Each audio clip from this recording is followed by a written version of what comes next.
Terjerat Cinta Om Duda. Episode 118. Mantan istri menyamar. Sofia tersenyum seraya mendekap suaminya yang terasa hangat. Seorang pria tampan berjalan dengan gagah menuruni anak tangga di rumahnya. Di sampingnya, sosok wanita cantik memakai gaun pengantin yang indah pun turut menemaninya.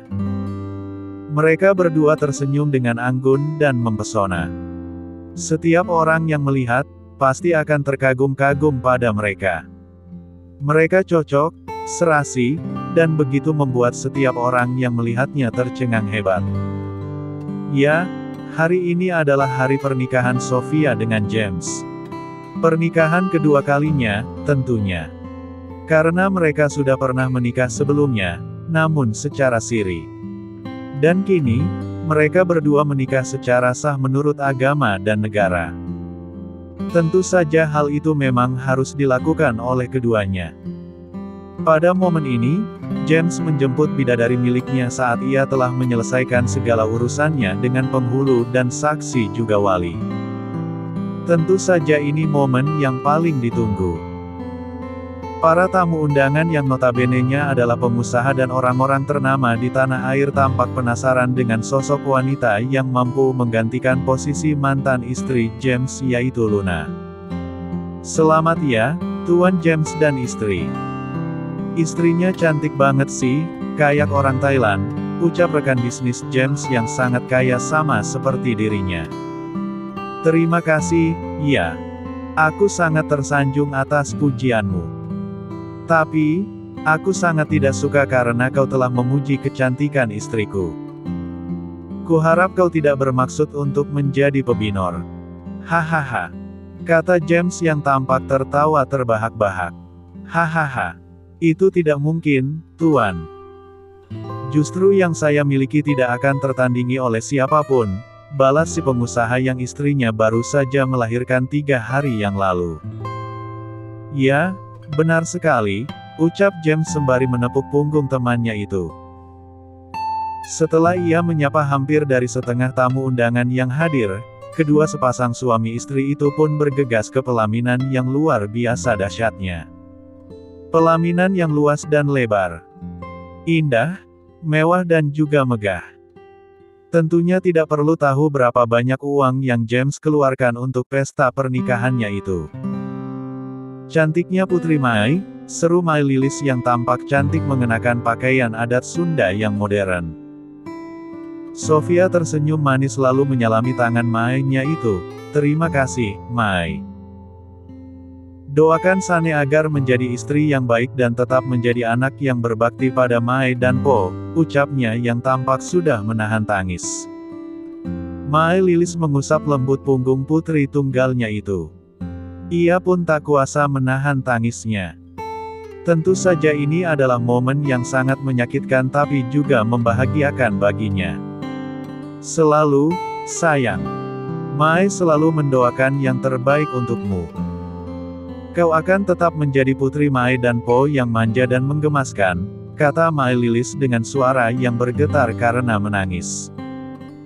Untuk sesaat mereka berdua berpelukan dan saling melepas rindu. Melepas segala yang harus mereka lepaskan. Setelah dirasa cukup, mereka pun saling melepaskan pelukan.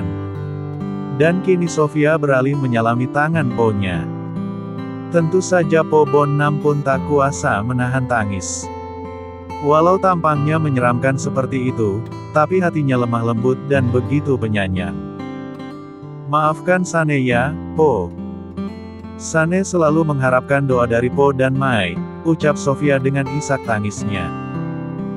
Tak peduli pada make up yang juga tidak akan luntur karena make up-nya bagus dan mahal. Po dan Mai pasti selalu mendoakan yang terbaik untukmu, sayang. Jadilah istri yang baik untuk suamimu, ya. Jika butuh pada Po dan Mai, jangan sungkan untuk datang pada kami, balas Po Bonnam dengan suara yang terpaksa ia tegar-tegarkan. Sofia terisak kecil dan begitu tenang berada dalam pelukan Po-nya. Tentu saja ia pun merasa sedih karena kini ia akan semakin jauh dengan ayahandanya. Setelah dirasa cukup, Sofia pun bergilir pada kedua mertuanya. Lalu pada keluarga besar James dan keluarga besarnya yang dari Thailand maupun dari Jawa Barat. Terakhir, seorang pria tampan yang sudah lama menjadi kawan bagi Sofia. Selamat ya, akhirnya pernikahan kalian sudah sah dan diakui oleh negara. Sekarang, tidak perlu sembunyi-sembunyi lagi. Hihihi, ucap Ferhat diiringi tawa cengengesnya. Sofia dan James terkekeh kecil, James meninju kecil lengan mantan adik iparnya itu. Kuharap kau tidak canggung pada kami, Ferhat. Kau tetap kuanggap sebagai adikku, ucap James penuh kehangatan. Ferhat tersenyum senang. Ya, tentu saja ia senang karena James masih mau menganggapnya sebagai adiknya. Kalau begitu, aku juga menganggapmu sebagai adik, ya, Fer. Timpal Sofia yang berhasil membuat Ferhat tertawa. Hahaha. Boleh saja. Tapi jika kau tidak malu. Jawab Ferhat penuh sindiran. Hahaha. Sofia tertawa renyah dan begitu happy. Si cantik Emily tampak happy bersama dengan oma, opa, nenek dan juga kakeknya. Ya, tentunya Emily sudah akrab dengan kedua orang tua Sofia. Karena gadis kecil itu memang humble dan hangat. Acara yang meriah itu berlangsung dengan lancar tanpa halangan sedikit pun. Walaupun tidak menggelar acara di hotel atau di gedung, tapi acara yang luar biasa itu begitu berkesan dan meriah. Rumah mewah dan besar milik James cukup menampung ribuan tamu yang datang. Rumah besar itu pun disulap seindah mungkin oleh wedding organizer. Sayang, sepertinya aku tidak bisa mengikuti pesta sampai larut malam. Aku begitu lemah dan letih. Aku juga sedikit mual jika mencium parfum-parfum yang begitu menyengat, ucap Sofia pada suaminya. James tersenyum lantas mengusap lembut wajah cantik istrinya. No problem, darling. Kau bisa istirahat nanti jam 7, iya. Sementara aku akan menemani teman-temanku sampai larut malam, jawabnya penuh pengertian. Sofia mengangguk seraya tersenyum, tapi, kau jangan mabuk, ya. Pintanya penuh desakan. James tersenyum kecil dan mengangguk, aku tidak pernah mabuk, darling. Aku hanya sering mabuk karena keracunan cintamu. Hehehe, jawabnya disertai gombalannya. Sofia memutar bola matanya dan tersenyum kecil, gombal. Desisnya sambil memalingkan wajahnya yang bersemu merah. Gombal sedikit, gak apa-apa, kan? Hehehe, goda James sembari mendekap hangat istrinya itu. Sofia tersenyum manis dan mengangguk kecil, ya, tidak apa-apa. Aku juga senang, kok. Hehehe, jawabnya sambil nyengenges. Manis sekali, puji James seraya mencubit gemas hidung istrinya. Sofia tersenyum dengan manisnya. Sudah 3 kali ia berganti kostum yang berbeda-beda. Dari adat Sunda, Thailand, modern dan gaun yang cantik. Mungkin ada 2 kostum lagi yang harus ia kenakan. Tetapi, jika ia masih kuat menghadapi pakaian yang berat dan juga hiasannya yang cetar membahana badai. Di sudut lain, seorang wanita berusia 30 tahunan tampak menatap sengit pada sebuah foto yang tertera di layar gawainya. Ya, sebuah foto yang menunjukkan senyum bahagia sepasang suami istri yang sedang melaksanakan pesta pernikahan. Luna membanting gawainya pada lantai di dalam kamarnya. Tak peduli gawai itu pecah berantakan atau tidak. Yang jelas saat ini ia begitu kesal dan iri melihat Sofia bersanding dengan mantan suaminya. Aku benar-benar tidak menyangka jika wanita miskin dan kampungan itu berhasil mendapatkan mantan suamiku. Aku yakin dia merayu dan menggunakan obat-obatan untuk mendapatkan mantan suamiku. Ini benar-benar membuatku muak dan kesal.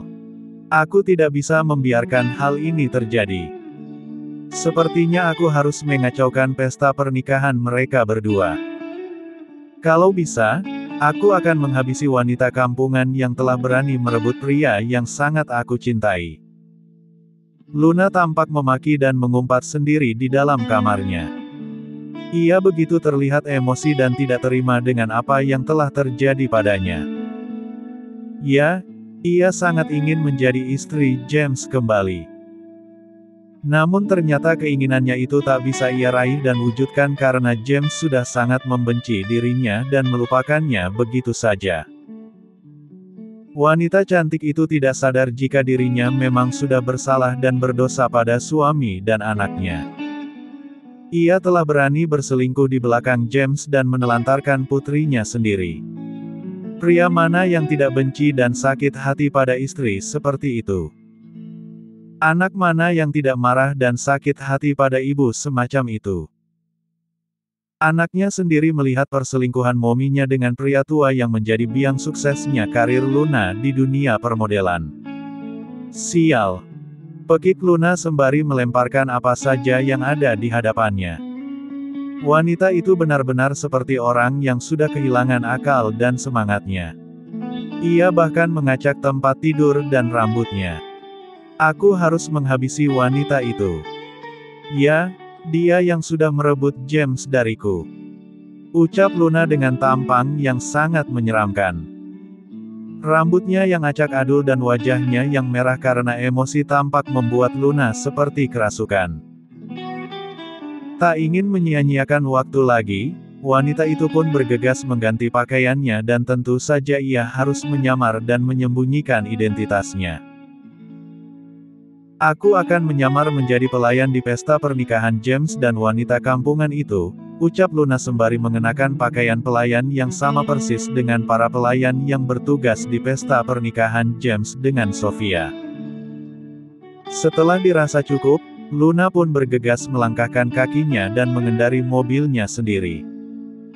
Sebuah pisau kecil namun tajam ia letakkan di dalam tas selempangnya. Pisau itu yang akan ia gunakan untuk menghabisi Sofia. Sementara itu di kediaman James, Sofia yang merasa sudah kelelahan kini tampak sudah berada di dalam kamarnya. Sekitar pukul 7:30 malam, ia diantar oleh suaminya ke dalam kamarnya. Tentu saja di depan kamarnya ada dua penjaga yang bertugas menjaga nona muda yang ada di dalam kamar. Jangan boleh ada yang masuk, iya. Kecuali jika aku yang menyuruh, ucap James pada kedua pelayan di depan pintu kamarnya. Baik, bos. Jawab kedua penjaga itu dengan sigap dan bersamaan. Setelah James menemani istrinya berganti pakaian dan membersihkan tubuhnya, pria tampan itu pun kembali ke bawah. Ke tempat pesta dilaksanakan. Tentu saja ia harus begadang kemeriahan pesta pernikahannya dengan rekan bisnis dan para sahabatnya. Ayo, guys. Kita nikmati malam ini dengan penuh kebahagiaan, seru James pada teman-temannya. Siap. Sepertinya pengantin akan menghabiskan minuman yang banyak, nih. Rayu salah satu teman James. Hahaha, tidak. Istriku tidak ingin aku mabuk, ucap James sambil mendudukkan bokongnya di sofa. Hah? Tidak ingin kau mabuk? Lalu kau menurut saja? Tanya teman yang lainnya. Tentu saja. Menghargai larangan istri itu sangatlah penting, guys. Jawab James penuh percaya diri. Hahaha. Bukan menghargai. Tapi lemah. Hahaha. Ucap teman yang lainnya lagi.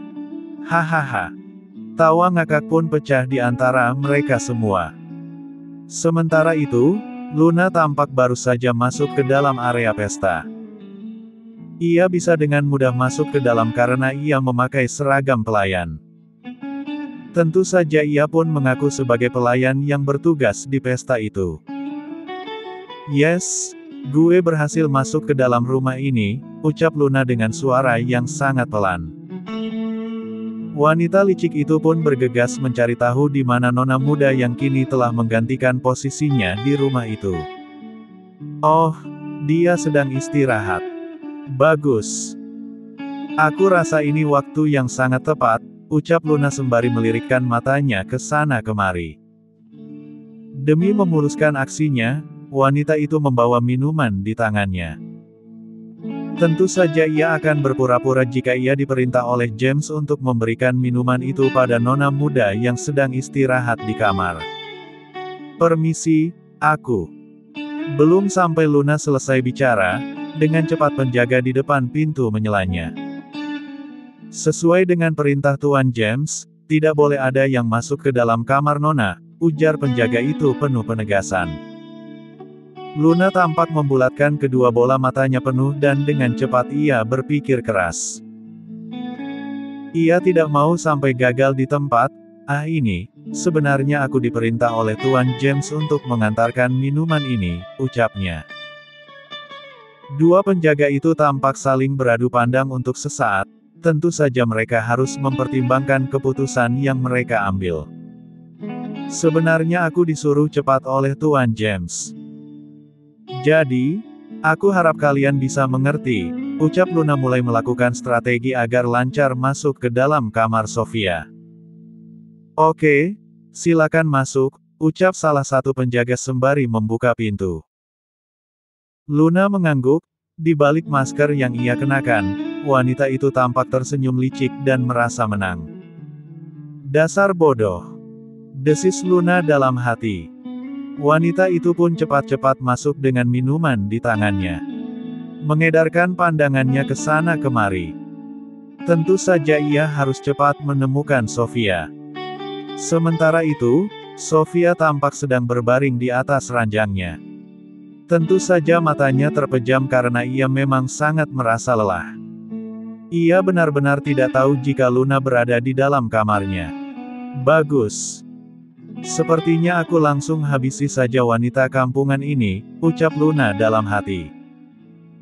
Dengan pelan wanita itu melangkahkan kakinya mendekati Sofia yang sedang berbaring. Pisau kecil yang tajam itu sudah berada di tangannya, ia sembunyikan di balik punggungnya. Langkah kakinya benar-benar pelan dan tak menyisakan suara apa-apa. Namun, pada saat ia berada di jarak 3 langkah, tiba-tiba Sofia berbalik badan dan berhasil membuat Luna terperanjat kaget. "Astaga! Kenapa dia harus bangun, sih?" desis Luna dalam hati. Sofia menggerakkan tangannya mencari benda pipih miliknya. Namun pada saat itu, manik matanya menangkap sosok wanita yang sedang berdiri tak jauh dari tempatnya. "Siapa itu?" gumam Sofia dalam hati. "Sialan, sepertinya gua harus berhati-hati agar dia tidak curiga," desis Luna dalam hati. Bersambung.